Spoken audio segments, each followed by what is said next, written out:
ہم سب جانتے ہیں کہ کمپیوٹر ہماری زندگی کا ایک اہم حصہ بن چکا ہے۔ السلام علیکم and a very good morning to all of you.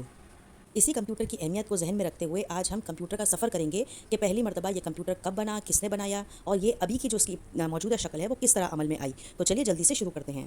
ایک چھوٹی سی گزارش اور، اگر آپ نے ہمارے چینل کو سبسکرائب نہیں کیا اور آپ ہماری ویڈیو پر نئے ہیں تو اس چینل کو جلدی سے سبسکرائب کر لیجیے اور نوٹیفیکیشن بیل کو آن کر دیجیے۔ تو چلیے جلدی سے کمپیوٹر کے سفر کا آغاز کرتے ہیں۔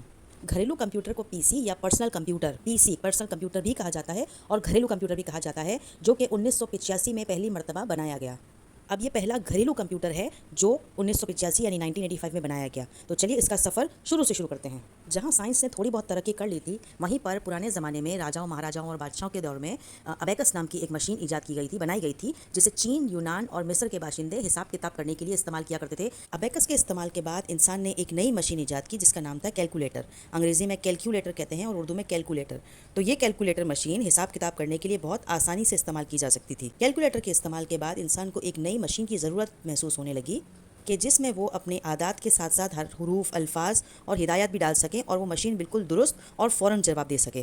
یہ بات ہے 1873 کی، جب ایک برطانوی ریاضی دان جن کا نام چارلز بیبیج تھا، انہوں نے ڈفرینس انجن کا ایک خاکہ بنایا، کیونکہ لاکھوں اور کروڑوں کا حساب کتاب ایک چھوٹے سے ابیکس جیسی مشین میں نہیں آ رہا تھا۔ تو یہ ایک برطانوی ریاضی دان تھے جنہوں نے ڈفرینس انجن کا ایک خاکہ تیار کیا، مگر وہ مکمل نہ ہو سکا۔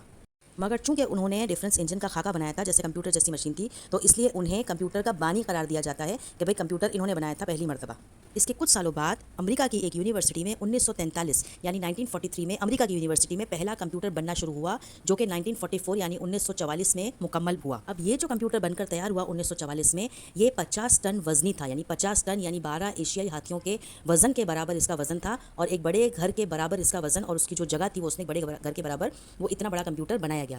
بعد میں ایسے آپریٹنگ سسٹم بنائے گئے جو کارخانوں اور صنعتوں میں بھی استعمال کیے جانے لگے۔ اس کے بعد پہلا گھریلو کمپیوٹر 1985 میں، جو میں نے آپ کو شروع میں بتایا تھا کہ پہلا گھریلو کمپیوٹر 1985 میں بنایا گیا، جسے ایک عام آدمی بھی آسانی سے استعمال کر سکتا ہے، اور مسلسل بہتری کا یہ سلسلہ اب تک جاری ہے۔ یعنی آپ نے ابھی کمپیوٹر کی شکل دیکھی ہوگی کہ اب جدید لیپ ٹاپ بن چکے ہیں، موبائل آ چکے ہیں، عورتیں اپنی پرسوں میں اور مرد حضرات اپنی جیبوں میں آرام سے یہ چیز رکھ سکتے ہیں کہ ان کے ہاتھ میں ایک چلتا پھرتا کمپیوٹر ہے، اور یہ سلسلہ آگے بھی جاری رہے گا۔ یعنی کمپیوٹر شروع میں جب پہلی مرتبہ بنایا گیا تب سے لے کے اب تک کا سفر ہم نے ان چند منٹوں میں سیکھا کہ پہلی مرتبہ کب کیسے بنایا گیا، کس نے بنایا، اس کے بعد کیا ہوا، اور پھر کیسے یہ عمل جاری ہے اب تک۔ اب یہ ایک چھوٹی سی سرگرمی ہے جس کے اندر آپ کو اپنے کمپیوٹر کا سفر اپنے الفاظ میں بیان کرنا ہے یا بتانا ہے، یا آپ چاہیں تو لکھ بھی سکتے ہیں اس کو۔ اس سے آپ کا ایک فائدہ ہوگا کہ جب آپ اپنی کتاب میں دیکھیں گے، جو 5ویں جماعت کی کتاب میں یہ سبق ہے، تو جب آپ اسے پڑھیں گے تو آپ کو پڑھنے میں اور سمجھنے میں بہت آسانی ہوگی۔ مجھے امید ہے کہ ان چند منٹوں میں آپ نے کمپیوٹر کے سفر کو اچھے سے سمجھ لیا ہوگا۔ ملتے ہیں آپ سے اگلی ویڈیو میں۔ اللہ حافظ۔